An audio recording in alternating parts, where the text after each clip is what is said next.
All right. Welcome back to the third episode of our little central Pennsylvania tour here for the Boss Juice podcast. We got a really cool guest. Dylan, again, I hate to keep saying this, but it is your neck of the woods. You seem to have a great relationship with Bill. So why don't you introduce him and kick off the show? Yeah, so our guest that we have today has probably known me since I've been 10, I think. Somewhere around there, 8 or 9 or 10. Anyways, I'd like to introduce to you Bill Brown. Thanks for joining us today.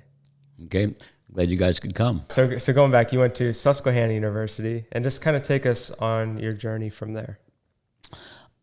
Okay, so when I was in college, we had a friend who I had gone to Sunday school with. I met him at church and stuff, and his parents grew some Christmas trees and stuff, and so we started selling Christmas trees in State College for spending money. And so we would have 2 lots in State College. We'd have one on Atherton, and we would have one out by the mall. We were pre-McDonald's at the mall. The McDonald's hadn't even been built yet. Okay. So it's back in the 70s. And so I started there with that. And then I still do Christmas trees today, but I think a lot of my entrepreneurial comes from my grandfather. My grandfather was a car dealer. He made soft drink, bottled it. Oh, okay. He had, this is prior to refrigerators. He would cut ice off of ponds for ice boxes back then. They made chocolate milk. They made ice cream. He had a beer distributor, and I never knew him. He passed away in the 40s, and so my grandmother would buy farms, and so she would have people plant trees on them, and then she would sell the trees off of them. And so when I started, I was able to use some of those trees, but use some of my partner's trees off his farm. And so my grandmother always told me to buy farms because you'll never lose money on them, because she had a heart murmur. She couldn't buy life insurance. And so I've bought, over my lifetime here, I've bought probably 12, 14 farms that I grow Christmas trees on. And so I did Christmas trees.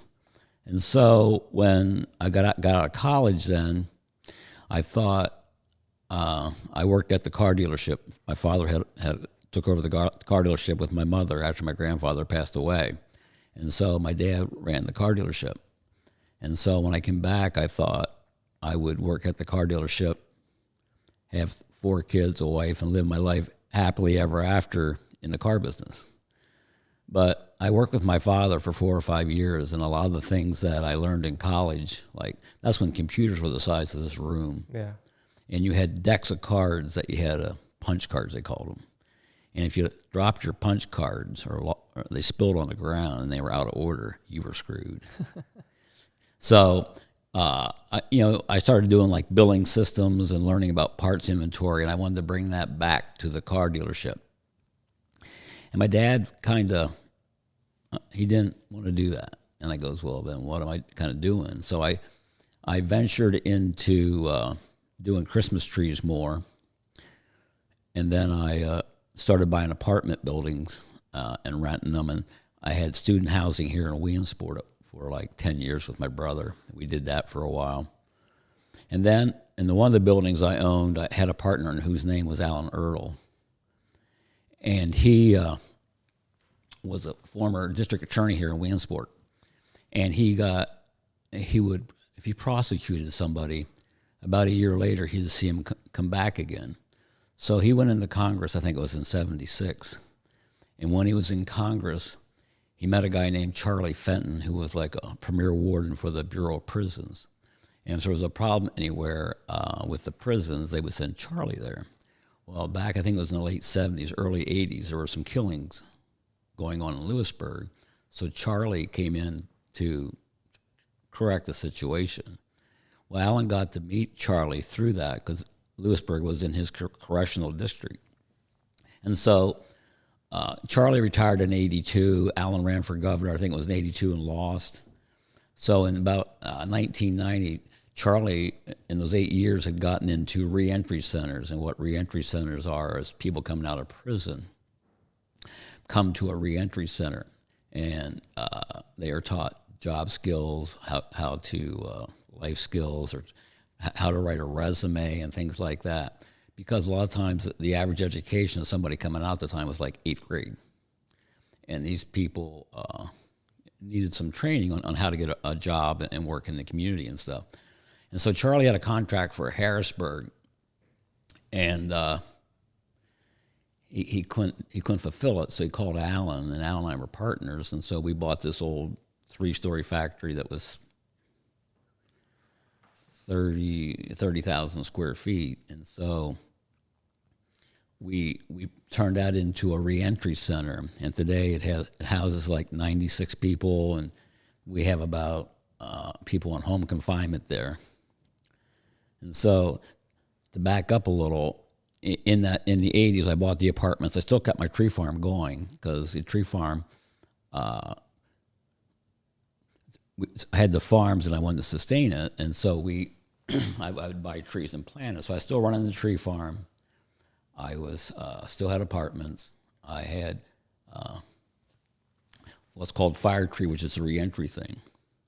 And so in the reentry business, we bought another place in '96, and we've been in different places. Today we have like 8 facilities. We're in Harrisburg, Hummelstown. We're in Syracuse, New York. We're different locations. We're out west in Indiana, Pennsylvania.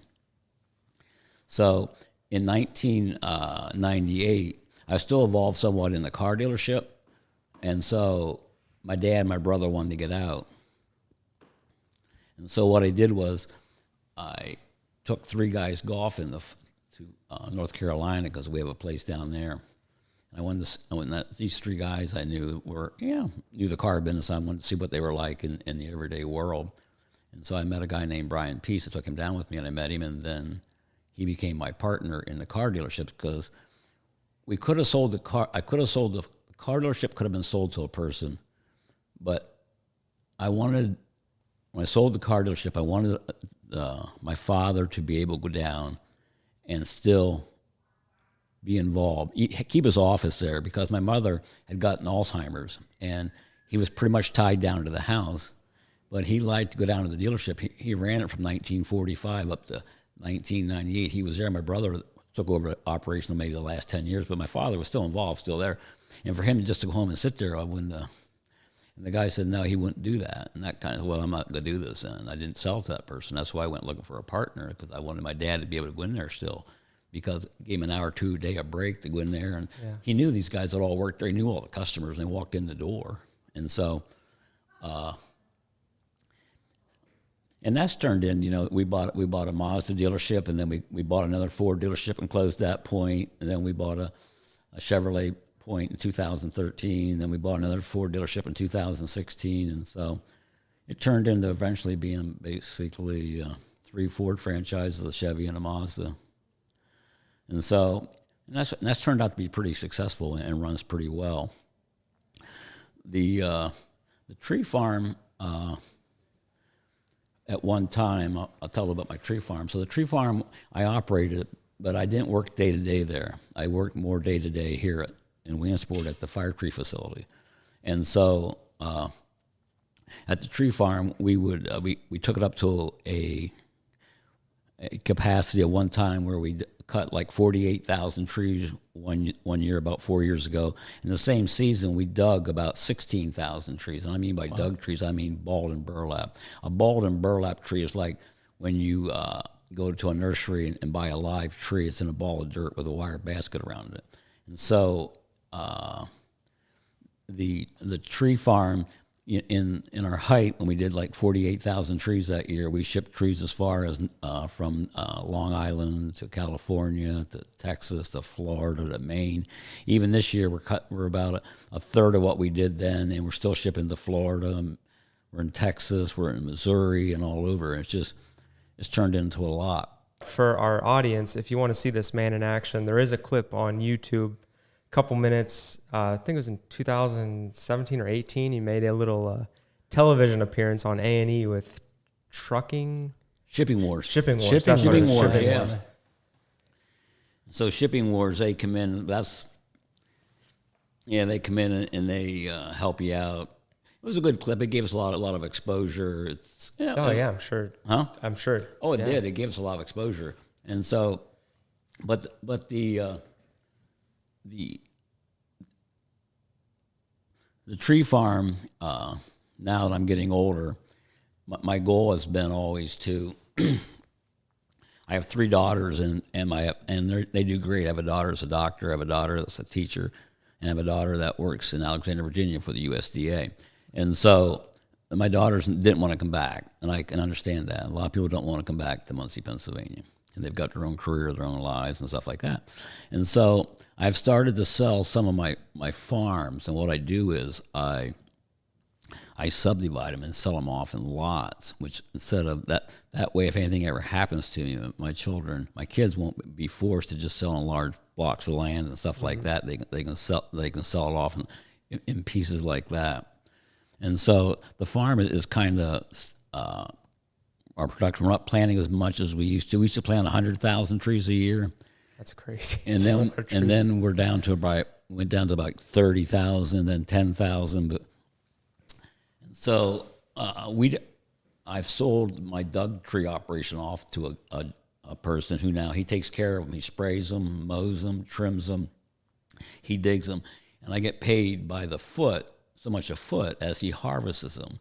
And so it's taking me out of having all that work and stuff, because in all of my businesses that I'm involved with, my biggest challenge today is employees. Yeah, which has been a reoccurring theme, with our other guests and before we came out here, obviously that's the biggest issue right now. When I went to school and stuff, I thought, I was going to go down a career path. I wouldn't change for a while. But if you do search and stuff now, if you look, the millennials average is like 2.9 years and then they change the job. Yeah. Gen Z is like 5 years and they change a job. And I think a lot of it, and part of it is, if we have an employee and say you don't like the way they do their work, they don't care. They know they can go down the street 5 miles, get a job that pays close to the same amount they're given, and that person might be happy with their performance. Yeah. Yep. And so it's a real challenge. And even in today's world, we'll do an interview with somebody, and they'll be sitting in their car in a parking lot. Yeah. On their phone. Yep. When I grew up, people, if you came 10 minutes early for a job, you were on time. If you came right on time, you're probably a little late. If you're going to show up late, don't show up at all. Yep. But in today's world, we will schedule an interview here at this office, and you get you have 2 or 3 people involved.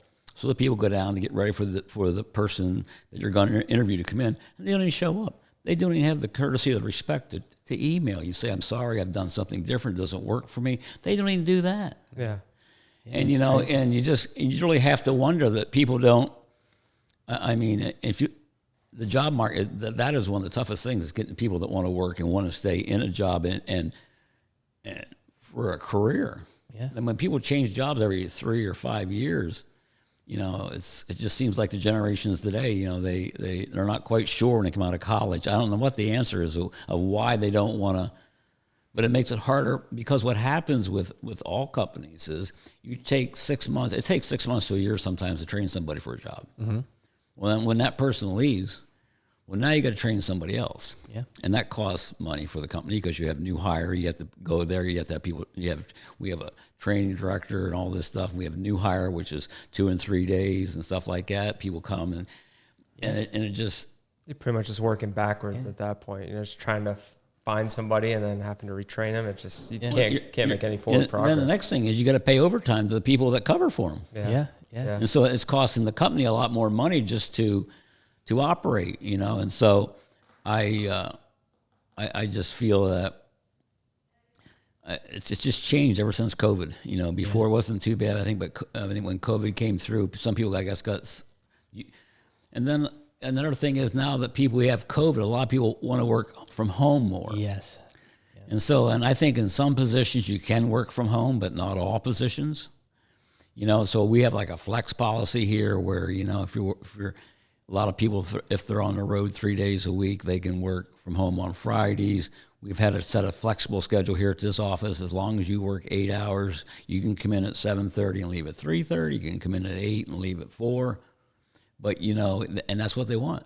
Right. I think a lot of the people today, if you ask me about my job when I kind of knew what I wanted to do.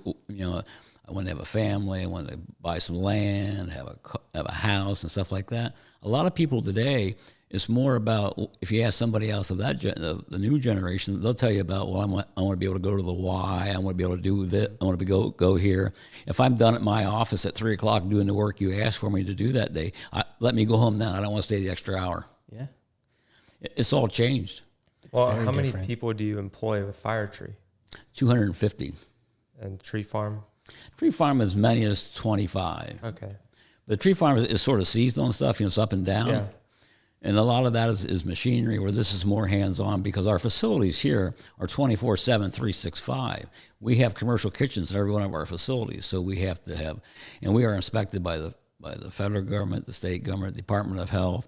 I mean, we have like 5 or 6 different agencies that inspect us all the time that come through our facilities here at Firetree. So we have like two compliance officers, we have an in-house attorney, and all this stuff, because you're always, with compliance and all that, and regulations, you have to live to the most stringent regulation. But with Firetree here, when we first started Firetree, like when people come into our facilities, we have to make sure their home is, there's no guns there, who's living there, because if somebody's in jail for 4 or 5 years and they come out, it's kind of hard to go home and say, "Hey, honey, what's for dinner tonight?" The whole environment might have changed at home for that guy. And so what we do, we teach them job skills, like I told you before and stuff. But what is going on now is, before we only kept track of them for like a year once they got out of our facility. Well, now with the federal clients, they're on ankle bracelet monitoring for 5 years after they leave us, to make sure that they're where they're supposed to be. Because when they are in our facilities, we call their employer like 2 or 3 times a week, make sure he's there. They have to sign in and out when they leave and stuff, and they have to have a job before they leave. Mm-hmm. And so, that has changed for the better, because, it's one of the hardest things with that company is with Firetree is, these people made $1,000 a day out in the street. Well, now they're going to make 200. Yeah. And you have to change places, people, and things if they're going to make it. That's an interesting point. Or are you guys expanding anymore? Or you kind of just... Well, we're just kind of status quo right now. We just bought another facility because they started having drug and alcohol halfway houses, where the other ones were basically reentry centers. Our clients came from the state or the federal government. Yeah. Where with these would be people that would come through the court system, local court systems, and they'll work at a drug and alcohol halfway house, and they'll be with us 6 months. Again, they have to get a job, they have to work. You monitor their pay, how much they're making, and they're allowed to keep so much, and they have to hold so much back and stuff like that. So when they leave, they have money and stuff like that. And so it does change, the environment does change. But right now, going through COVID, it really hurt, because our facilities were, people live there. Well, if somebody gets COVID, we had to have, rooms isolation rooms, and set all this stuff up. And people didn't want to come to a facility that would have like 30 or 40 clients in it, afraid they might catch COVID from somebody. So sometimes we had to shut a whole facility down just because of that. But it's, it's sustained. It's back to where it needs to be, and it's running well right now. This company is. So I got a question for you. So kind of going back on the, employment side, you mentioned here that you employ a good amount of people. And so similar to you, I started my first business when I was back in college. And as we employ people too, we have our turnover rate's pretty high. It's very hard to retain people for multiple different reasons. And you're right, the workforce has changed. People want different things. I think they have high expectations. But one of the things I've always struggled with as a business owner is that I work I don't have a 9 to 5. I work 24/7, 7 days a week. It's constantly on my mind. And I get frustrated sometimes when people that we hired don't have that same expectation or work ethic. How do you deal with that? Do you find that same frustration? I have, I'm 71 years old. I'm working harder than an ugly stripper, like I told you. And so I mean, it's just like people today, you know, I don't want to be out there working as hard, but it's hard to find people that want to work and want to put in the extra effort, you know.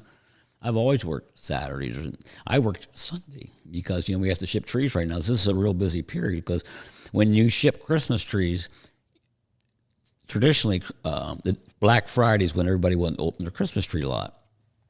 But now it's changed. People now we're shipping more trees before Thanksgiving than after Thanksgiving because people now want to buy the tree like on Monday or Tuesday before Thanksgiving, get it set up. So when all the family comes on Thanksgiving Day, they can all decorate it because they know the whole family's going to be there.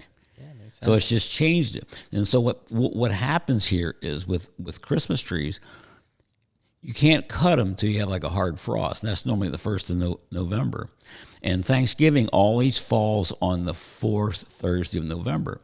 So it could be the 28th or it could be like the 23rd. That only gives you so many weeks or days before people want trees to get them cut. Well, you got to cut the tree down. You got to drag it out of the field. You got to bale the Christmas tree. You got to load the tree, haul it out of the field, put them in stacks, and then load tractor trailers. You know, in our heyday, we would load as many as 8 tractor trailers a day with like 600 to 800 trees on a truck. Wow. And so, but you have to get all this out, and it takes a lot of coordination because you have to make sure all the trucks show up on time. You get them loaded on time. They leave on time. Because, you know, Christmas trees, you just can't call people and say, well, I'm going to ship these to you next week. Well, they just lost 5 days of selling.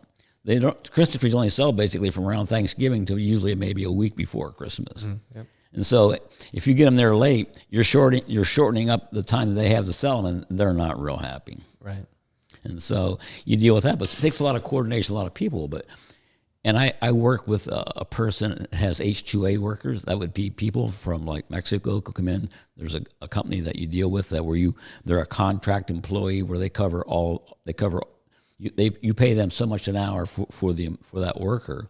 And then they take care of everything behind it because they have to provide housing for them. They have to provide transportation for them and all that. And so what we do is in our busy season, we will get a hold of a type of contractor like that to supply us the extra help we need to get our trees out in a timely fashion. That's pretty cool. So you got Chris, the tree business, Firetree, your affiliation with the dealerships. Is there anything else? Well, I was fortunate when the gas engine came out like in 2008. And so I flew to Dallas, Texas for 2 weeks. I wanted to see, because at that time, with the other farms we had about 1,800 acres of land, and the gas companies wanted to lease it. And so I went down to see what it would do to the farms and how it would affect the farms and stuff. And when I was down there, I saw some of their needs. They needed like metal buildings and stuff like that, places these companies could operate out of. And so when I came back, I was fortunate to lease my land. I got 2 gas wells on one of them. And so I built like 3 metal buildings and leased them to the gas company and stuff like that. And I've always been into apartments and rental, like basically commercial rentals to just as a sideline. And I'd have a person full time taking care of the properties for me. I had 3 car washes, just always if there's an opportunity, just taking a look at it, see if it's worthwhile, and if you can operate it. And I was fortunate enough with my properties and stuff that I didn't really have to worry living off the income from them, as long as they carried themselves and they could take care of themselves. So over the last 3 or 4 years, I've sold a lot of my commercial properties. Mm-hmm. I was fortunate that way. Well, people like us that want to invest, in maybe rentals or car washes or other ventures, is one of them better than the other, do you think? Has apartment buildings been pretty good? Well, commercial rentals are easier than residential, because residential sometimes you get into more issues and stuff. A commercial one, a lot of times the tenant will take care of, like if a light bulb's out or something's wrong or something like that, whereas a residential rental, you're more hands-on. A commercial one, you can write it where they take care of the taxes and the insurance. You don't have to worry about that, and they have to maintain the building and stuff, and they'll take care of the grounds on the outside around it, where a lot of times with a residential or apartment house, you have to hire people to take care of that stuff. And so I've always made out better with commercial. the car washes, one of the reasons I like that was it doesn't require a lot of employees. Yeah. The car wash, I have somebody who goes in for like an hour a day, make sure all the soap's full, all the bays are clean, the automatic's working. I have a contract with the people that put the equipment in where they come service it once a month and stuff like that. And it runs itself. You know, it doesn't run itself, but, you know, it's Sure. There's always one hiccup now and then, but it was just one less employee that you have to. Are the margins pretty good with those? Because like I had one near me recently that was for sale for I think $500,000. I just wonder, like, you know, car wash costs $5. How long does that take to get a return? A car wash, you know, even around here, I mean, my prices are cheaper than anybody else. A car wash, we'll gross $140,000 a year out of one car wash. You know, you have to watch the water, but the one car wash we had, we recycle the water, but we only recycle the water through the automatic because in the manual bays, you can get somebody that brings in a deer or something, decides to wash it out and put that down the drain. You know what I mean? Yeah, that wouldn't be a real good thing. So the automatic one, we can recycle the water. So water is one of your largest costs. So by being able to recycle the water, it allows to cut down the cost. It's called a reclaim system. And it works, you know. You have to put some time into it. I mean, you guys are of the age you can go. I mean, you have time to go down and check it out once in a while. I mean, it's all what you want to do. It's a balance of life. You mean it's whether you want to work or you want to have your days off and do what you want to do and have pleasure and play golf or go hunting or go fishing or travel, whatever you want to do. But you know, it's a decision you have to make yourself. You know. Yeah. You know, and there are some costs that come with it. You know, it's a lot. I mean, sometimes on Saturdays and stuff, you have to go do some stuff, and your family's gone somewhere. You have to balance that out, and sometimes it's hard. Definitely. Well, like you said, with balance, how have you found to, you know, between all the ventures you're a part of, how are you able to balance your time? It's always been hard. You know, you just have to, depending on the day, as to what's more important. You know, some days family comes first, and some days the business comes first and stuff. You know. You know, I've never had a 9-to-5 job or anything. You know, I've always set my own schedule every day where I'm going to be and what I'm going to do. And being self-employed or an entrepreneur allows you to do that. Yeah. But you know, if I want to take time off, I can do it. You know, I don't. Do you ever wish you did have a 9-to-5 job?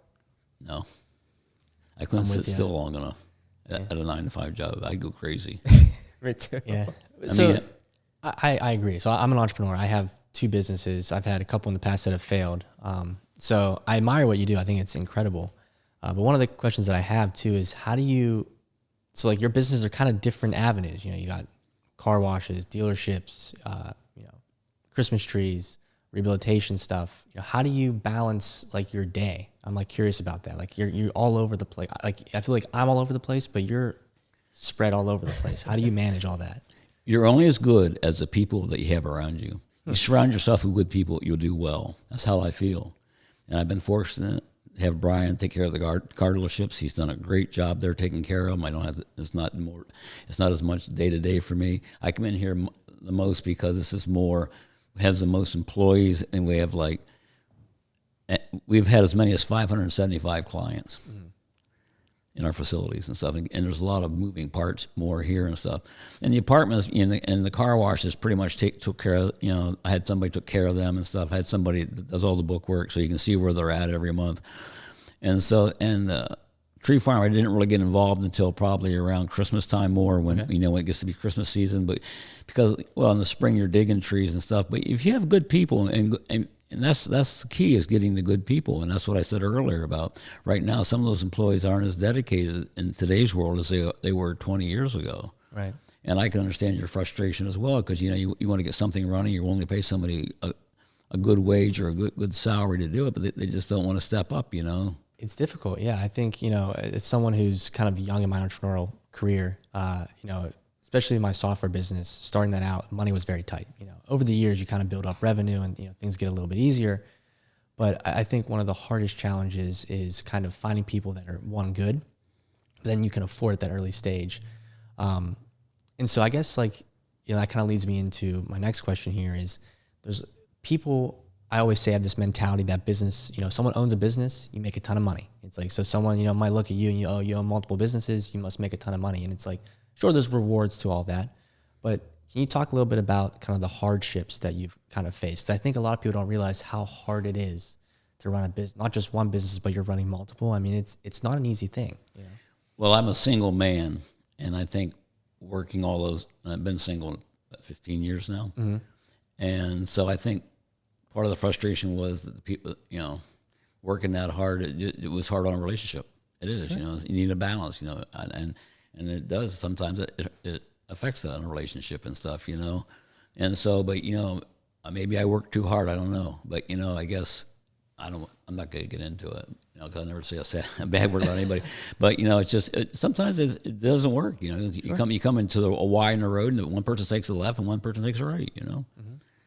And so, I've been fortunate since then, though, to keep all the businesses going and stuff, But one of the things is by diversifying into different businesses, if one business isn't doing real well, the other one might be doing okay. Mm-hmm. Where if you have all your eggs in one basket, sometimes you're going to take the market with that business the way it goes.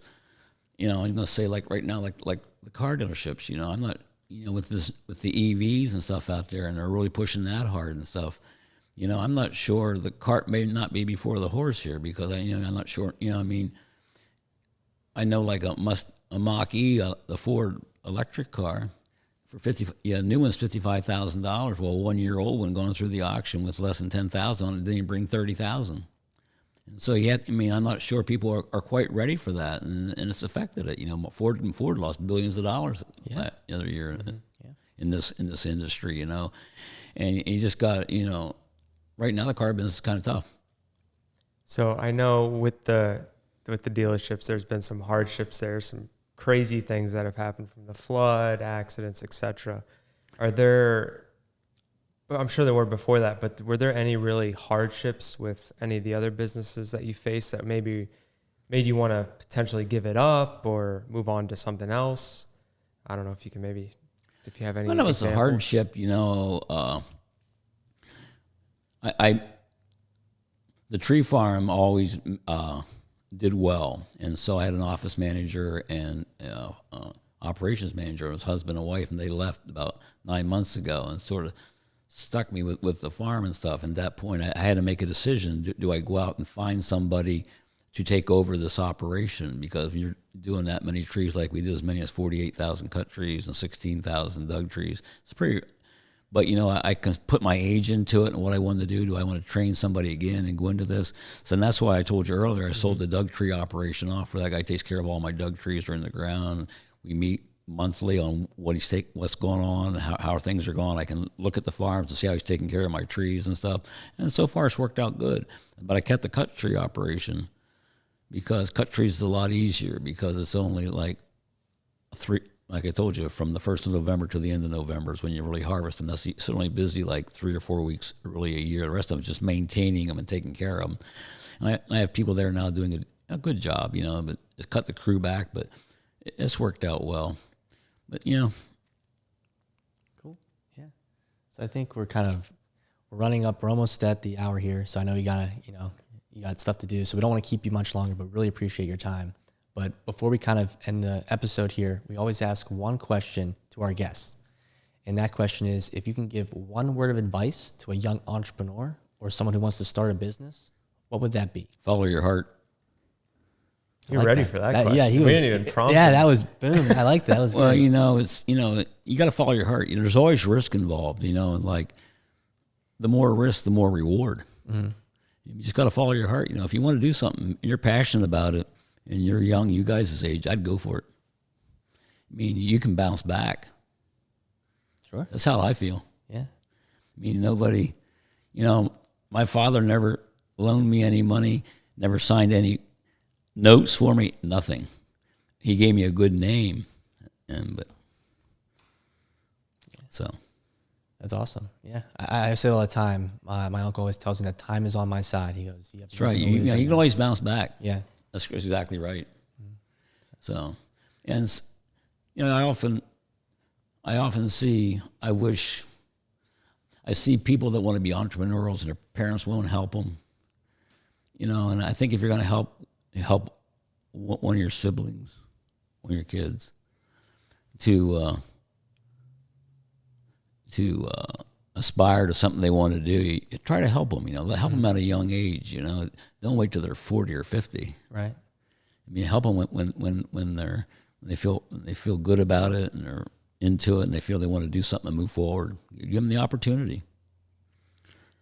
Yeah. You know, I hate to say it, sometimes failure, you learn a lot.